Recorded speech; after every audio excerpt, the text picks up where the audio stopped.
할렐루야. 여러분들 축복합니다. 특별히 에슬라모이 TV와 함께 하시고 또 이곳에 계신 여러분들을 주님의 이름으로 사랑하고 축복합니다.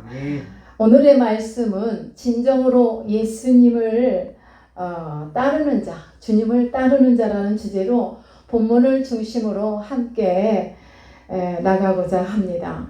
주님을 따르는 자란 버려야만이 갈 수 있는 길, 곧 주님을 만난 성도, 주님의 길을 가는 주님의 제자들이 되겠습니다.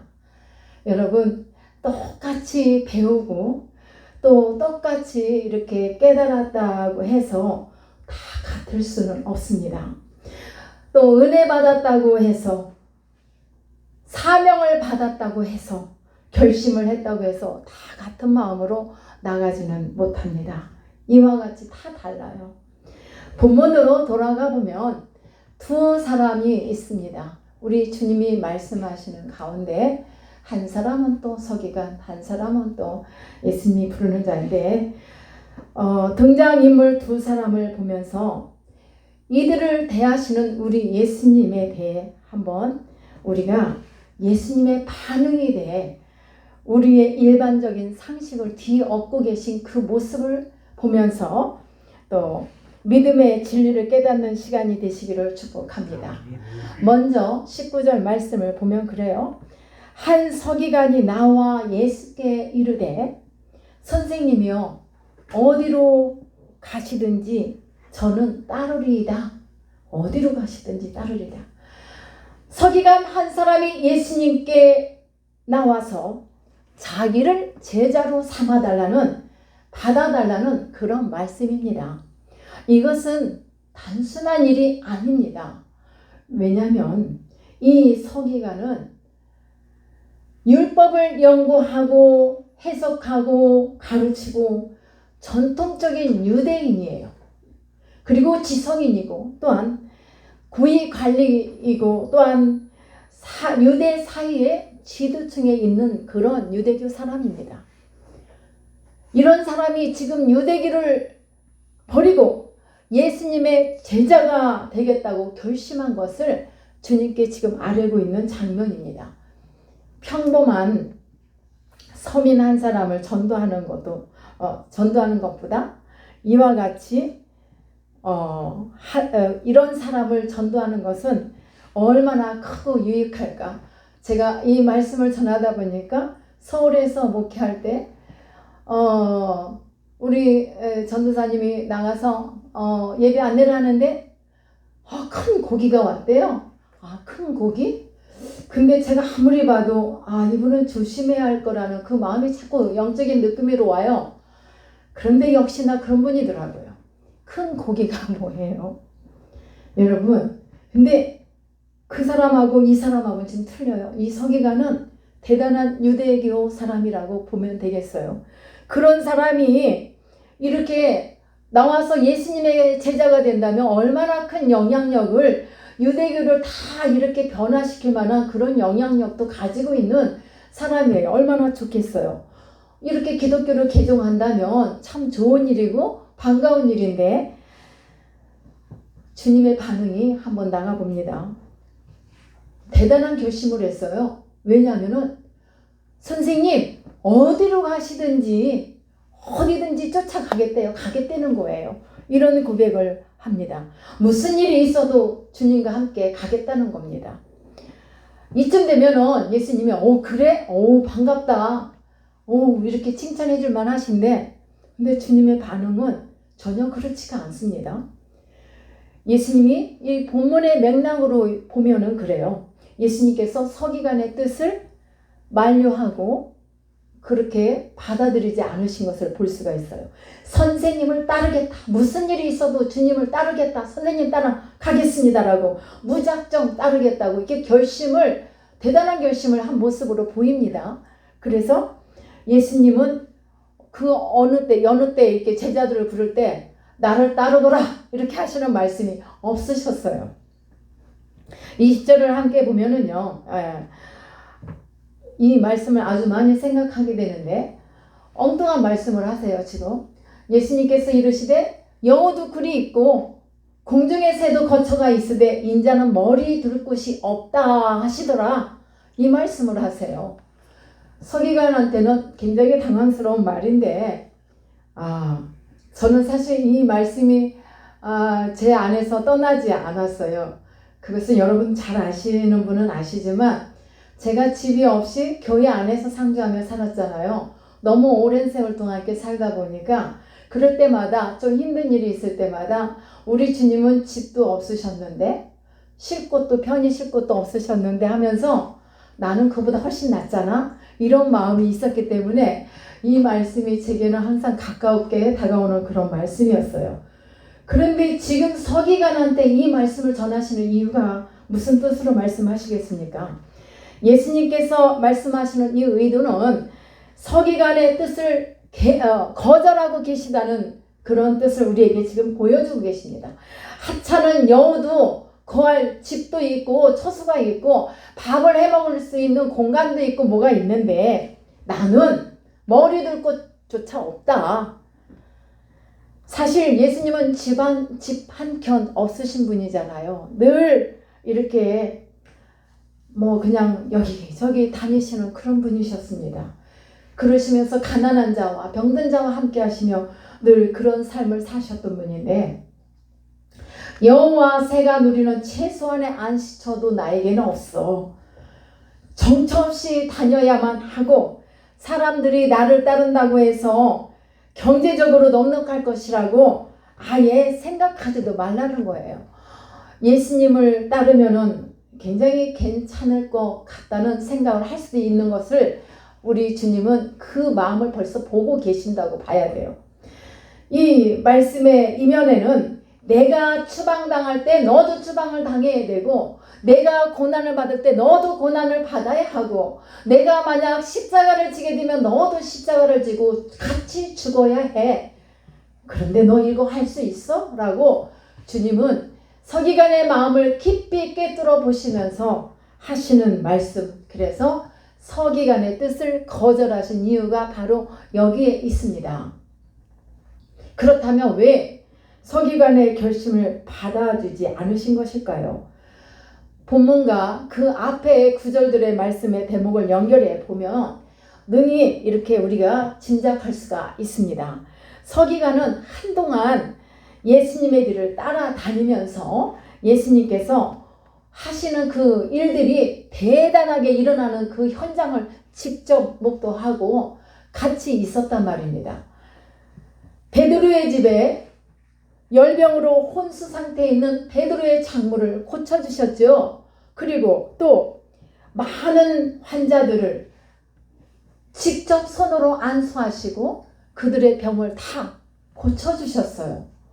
와, 그러니 각색 병든 자들, 누가복음에 보면은 누가가 의사 출신이잖아요. 거기에 보면 주로 병든 자들에 관해 많이 기록이 되어 있는데 보면 각색 병든 자들을 많이 치료해 주셨어요.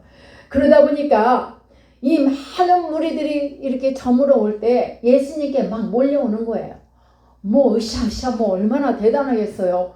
내가 앉지도 못했는데 일어났고 보지도 못했는데 볼 수 있었고 죽을 병에 있는데 치유받고 하니까 와 예수님 하고 이제 몰려들고 예수님이 대단한 그 위치에 올라가고 계신 것을 누가 봤을까요? 이 서기관이 다 보고 예수님을 따라다녔다는 말씀입니다. 근데 우리 주님은 여기에서 주님 당신께서 이 영광을 받으시려고 하지 않으셨어요. 그리고 어떻게 하셨어요? 피곤하기도 하셨지만 그 많은 공정 속에서 주님은 그곳을 떠나셨어요. 잠시 쉬기도 하실 겸 그곳에서 주님의 그 자랑을 삼지 않으시려고 그곳을 떠났어요. 오늘날 우리 한국교회에 많은 분들이 치료의 기름 부음을 주시고 능력을 주시고 은사를 주셔서 많은 병든 자들을 주님처럼 치료했어요. 그런데 그 끝이 다 은혜롭지만은 않았다는 것은 바로 우리 주님의 이와 같은 행동 속에서 나를 한번 관찰해 봐야 되겠죠. 예수님은 많은 무리들 가운데 그 자리에 머물러 있지 않으셨어요. 에워싸움을 당하지 않으시고 나오셨어요. 나오셔서 많은 군중들 속에서 만약에 계셨다면 그분을 보면서 선망의 대상이 되었겠죠. 뭐 병고침을 받은 사람, 그들이 얼마나 예수님께 감사했겠어요. 예수님을 얼마나 떠받들고 싶었겠습니까? 그러한 것을 주님은 그 존경심에 대해, 그들이 가진 존경심에 대해서는 아마도 하늘을 찌르는 듯한 그런 존경심이었을 거예요. 그러나 주님은 그곳을 떠나셨습니다. 이 서기관이 이런 영광스러운 모습, 많은 관중들이 예수님하고 선생님하고 막 찾는 그 모습을 보면서 명예와 존경심이 하늘을 찌르는 것을 이 서기관 눈에도 보였던 것입니다. 그래서 당장 선생님을 따르겠습니다. 어디든지 저는 가겠습니다. 라고 이렇게 말을 하면서 주님 앞에 고백을 했습니다. 왜 그랬을까? 주님을 따르려고 한 서기관 마음. 하지만 이것은 주님이 보셨을 때, 사랑하는 여러분, 오늘 이 말씀은 우리 성도들도 들으셔야 되지만 하나님의 부르심을 받은 우리 주의 종들이 함께 다시 한번 깊이 다 전할 수는 없지만 생각해봐야 할 말씀인 것 같습니다. 내가 주님을 따르기 위해서는 버려야 하는 것들이 너무 많아요. 세상의 영광과 세상의 명예, 또 이것을 버리고 따라야 할 제자의 길을 서기 위해서는 그런 것들을 다 버리고 주님 앞에 고백하는 것을 우리 주님이 보십니다. 그러나 그것을 안고 가는 것, 내가 주님으로 인하여 뭔가 더 얻으려고 하는 이 마음을 보시지 않았겠습니까? 선생님을 따르겠다, 어디든지 가겠다, 어떤 풍파 속에서도 내가 견디겠다. 근데 우리 주님은요, 사람의 중심을 꿰뚫어 보시는 분이세요. 믿습니까? 때문에 주님은 그 말에 쾌히 승낙하지 않으셨다는 말씀이에요. 예수님은 그 마음을 아셨어요. 네가 고난을 받을 수 있겠느냐? 아까 말했잖아. 나는 머리 들 곳도 없어. 밥 한 끼 제대로 해 먹을 수 있는 공간도 없어. 이런 상황에서 은혜 좀 받았다고 해서 이렇게 나를 따르겠다고? 사랑하는 여러분, 만약에 우리가 은혜 받았다고 해서 주님을 따르겠다면 모든 성도들도 아마도 다 주의 종이 될 거예요. 그렇지 않겠습니까? 은혜를 받았다고, 은사가 내게 주어졌다고, 성령으로 충만하다고 내가 주님을 따르는 종이 될 수 있다고 함부로 고백할 수 없는 길이 바로 주의 종들이 가는 목회자의 길인 줄 압니다. 그리고 또한 우리 주님께서도 그런 고백을 쉽게 받아주지 않으셨어요. 다 허락하지 않으셨어요. 다 허락하셨어요. 우리 다 목사가 되었겠죠? 21절에 보면은 인간의 도리에 대해서 우리가 볼 수가 있는데, 인간의 도리를 먼저 하겠다는 사람이 또 나와요. 서기관 말고. 자, 제자 중에 또 하나가 가로되 주여 나로 먼저 가서 내 부친을 장사할 수 있게 허락해 주세요라고 하는 예수님의 제자가 있어요. 내 부친을 모시며 효도를 하다가 아버님이 돌아가시고 나면 장례를 지내드리고 주님을 따르겠습니다 라는 그런 뜻으로 이렇게 주님께 고백을 하는 제자의 모습. 예수님, 당신의 일보다는 나는 우선 부모님께 효도하는 것이 우선 먼저입니다. 더 중요합니다. 그런 뜻이에요. 천국의 복음을 위해서 일하는 것은 뒤로 하고 먼저 부친을 모셔야 하겠다는 그런 뜻입니다. 여러분, 서기관과 이 제자의 두 사람의 그 모습 중에 누가 멋져요? 사실 서기관이 멋지지 않아요? 주님 내가 어디든지 따르겠다고 지금 고백하잖아요. 그런데 이 예수님 제자는 어때요? 제자로 부르시는데 이 사람은 지극히 인간적이고 효도하는 모습으로 우리가 먼저 효에 대해서 이렇게 볼 수가 있는데, 당장 주님께서는 당장 따르겠다는 서기관은 대꾸도 않으시고 예수님께서 너는 나를 쫓으라고 해서 나를 따르라고 했어요. 그 일은 놔두고 너는 나를 따라. 선생님을 당장 따르겠다던 서기관에게는 부정적이셨던 예수님께서 이 제자에게는 너는 나를 쫓으라 명하고 계십니다. 베드로와 요한을 부르실 때처럼 너는 나를 쫓으라는 것입니다. 예수님께서 우리 22절 같이 봐요. 죽은 자들이 그들의 죽은 자들을 장사하게 하라 이렇게 말씀하십니다. 죽은 자들이. 이것은요 무슨 의미냐면 영적으로 죽은 자들이 육체로 죽은 자를 장사하게 하고 너는 나를 따르라. 너는 천국의 복음을 전하기 위해서 복음 전하는 자로 나를 따르고 나의 일을 행하라는 이 뜻으로 말씀을 하십니다. 예수님께서 이 제자에게 죽은 자로 죽은 자를 장사하게 하고 너는 나를 쫓으라고 나를 따르라고 한 말씀하신 그 까닭 중에 가장 중요한 것이 뭐냐면 여러분 이것은 시간의 문제였습니다. 시간. 기회가 한 번밖에 없을 수도 있다는 말씀이에요. 이게 복음을 전할 수 있는 마지막 기회일 수도 있는데 주님은 그것을 지금 주의를 시켜주고 계시는 거예요. 만약에 기회는 한 번뿐인데 부친이 언제 돌아가실지도 모르는데 돌아가실 때까지 기다렸다가 이 기회가 다시 오지 않으면 너에게는 복음을 전할 수 있는 기회가 없다는 거예요.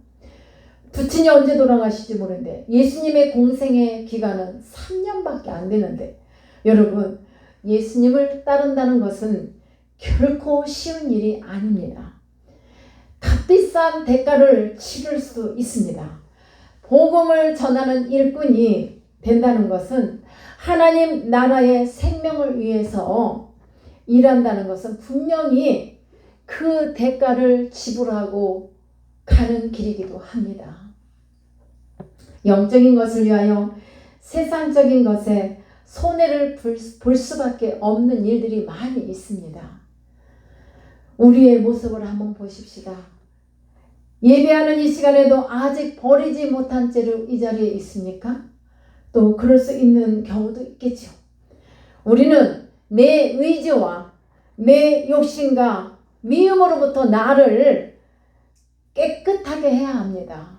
이런 것들은요 수도 없이 나를 공격해요. 미워할 수 있게 하고 욕심을 부릴 수 있게 해요.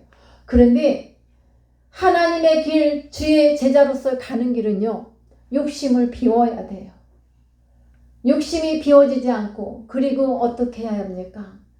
힘들지만은 주님은 힘들지만은 사랑으로 섬기셨고 기쁨으로 섬기셨습니다. 그와 같이 제자라면 우리도 힘들지라도 섬김이 있어야 되고 따라야 되고 나를 내려놔야 되고 내가 때로는 손해보는 것 같은 이런 일들을 겪으면서 가는 거예요.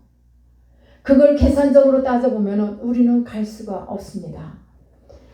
오늘 이 말씀은요 마태복음 13장 44절을 우리가 한번 보겠는데요. 천국은 마치 밭에 감추인 보화와 같으니 사람이 이를 발견한 후 숨겨두고 기뻐하며 돌아가서 자기의 소유를 다 팔아 그 밭을 사느니라. 이 말씀은 뭐죠? 어느 사람이 일을 하다 보니까 그 땅에서 보화를 보았잖아요. 그런데 다시 파던 땅을 흙을 다 덮어두고 뛰어가서 그 다음에 어떻게 했겠어요? 많은 돈을 주고 그 주인에게 돈을 주고 샀단 말이에요. 왜 그러죠? 그 안에 보화가 있잖아요. 복음은 보화입니다. 이 복음을 만났기 때문에 이 사람과 같이 밭에 감추인 보화를 찾은 주인처럼 이 사람처럼 우리는 예수님을 따르기 위해서는 보화를 찾기 위해서 이와 같이 가야만 합니다. 그럴 수밖에 없어요. 그 보화 세상적으로 계산했을 때는 아니죠. 틀렸어요. 왜? 손해가 많아요. 왕년에 내가 사업을 했어요. 돈을 잘 벌었어요. 그런데 주인님의 제자로서 가야 되는데 그걸 다 갖고 갈 수가 없단 말입니다. 그러면 어떻게 해요? 내가 손해가 있죠? 있겠죠. 왜 없겠습니까? 그걸 다 내려놔야 돼요. 여러분 예수님을 따라가는 일은 값비싼 대가를 치르면서 가고 또 나를 죽이며 주님 안에서 십자가 안에서 죽이고 또 나를 내려놓는다는 것은 내가 갖고 있는 생각이 옳다가 아니라 이게 무조건 내 생각을 내려놓지 않으면 우리는 갈 수 없어요. 내려놓지 않으면 욕심이 발동을 합니다. 욕심이 발동을 하면 주님의 참 제자의 모습으로 갈 수 없어요.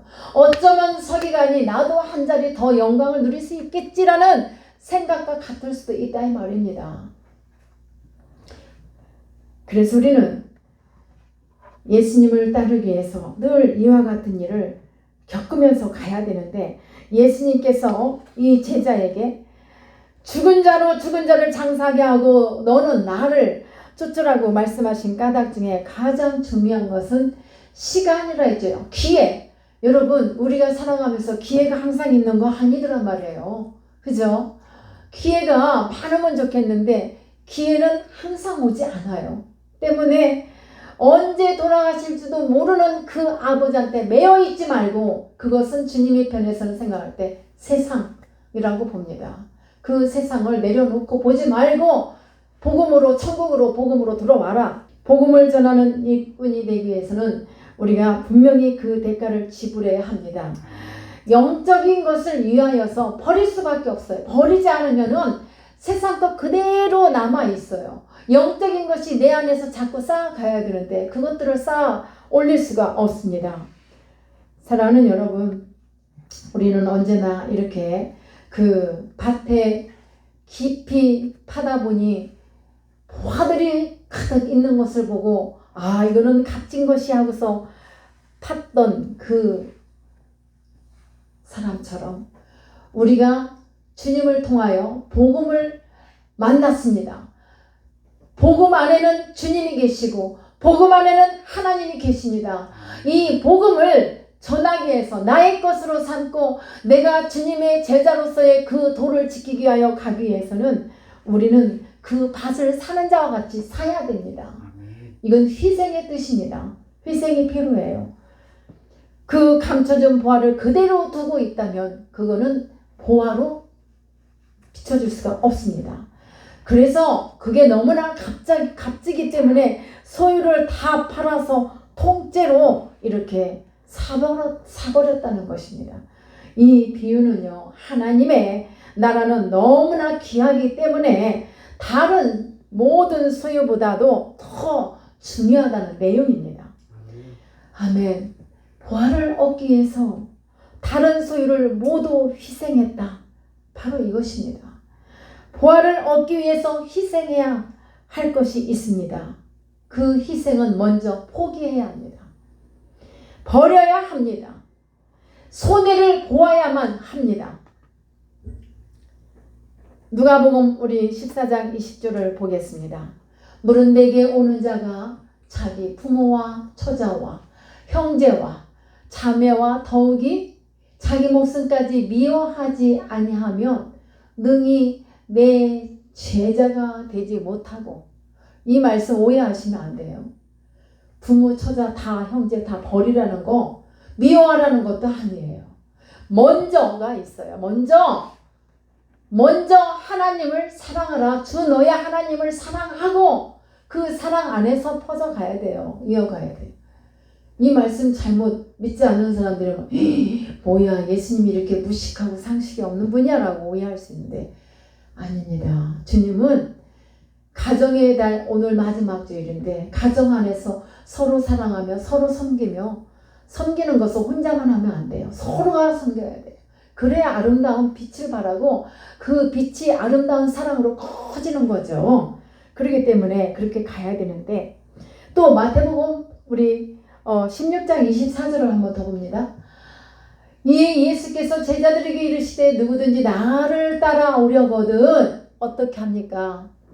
나를 부인해. 자기를 부인하고 자기 십자가를 지고 나를 따를 것이니라. 사랑하는 여러분, 여러분들에게 십자가가 있습니까? 이 십자가는 가정 안에서의 그런 십자가 말고 주님 때문에 지고 가야 할 십자가가 있냐 이 말입니다. 이 십자가를 지지 않았다면 우리 여기서 다시 한번 생각해야 합니다. 그 십자가.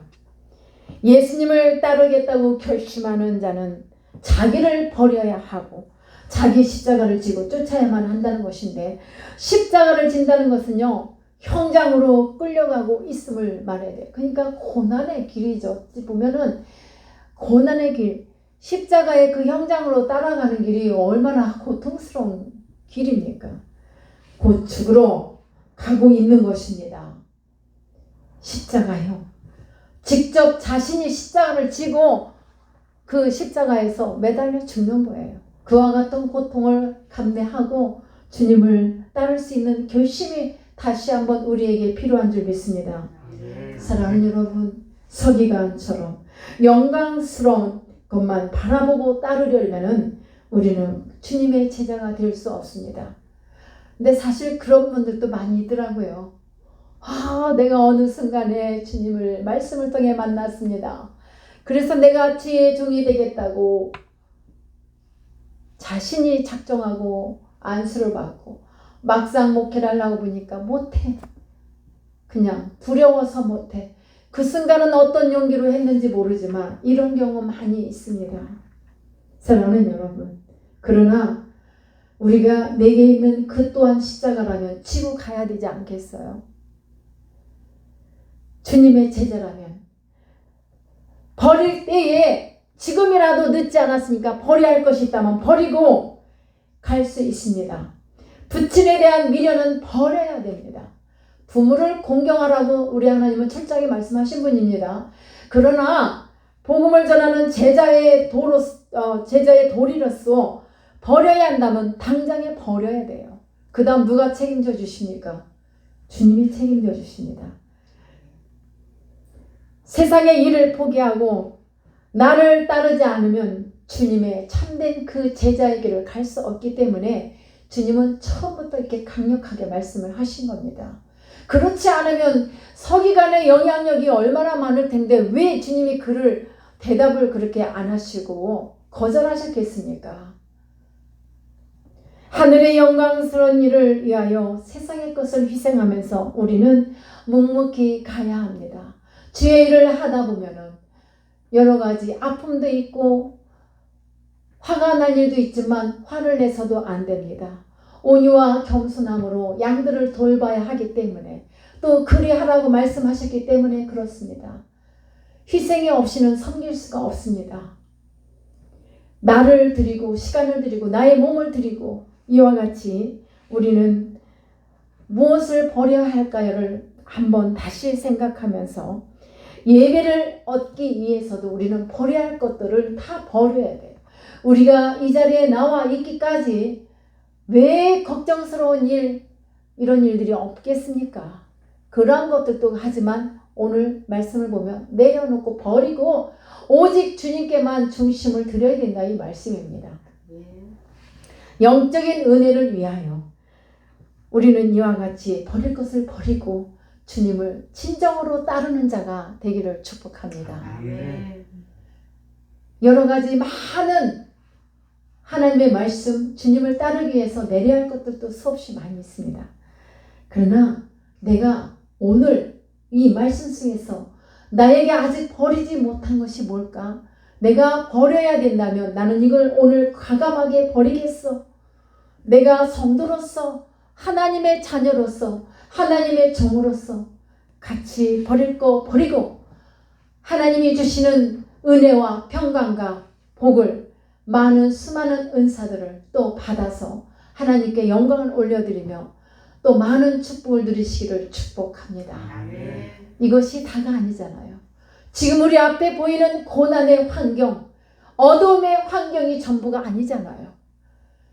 우리가 기도를 통하여 하늘의 문이 열리고 또 쉼없이 날마다 기도를 쉬다 보면은 하늘의 문이 닫힐 수도 있다는 걸 함께 생각하면서 오늘의 말씀을 마무리합니다.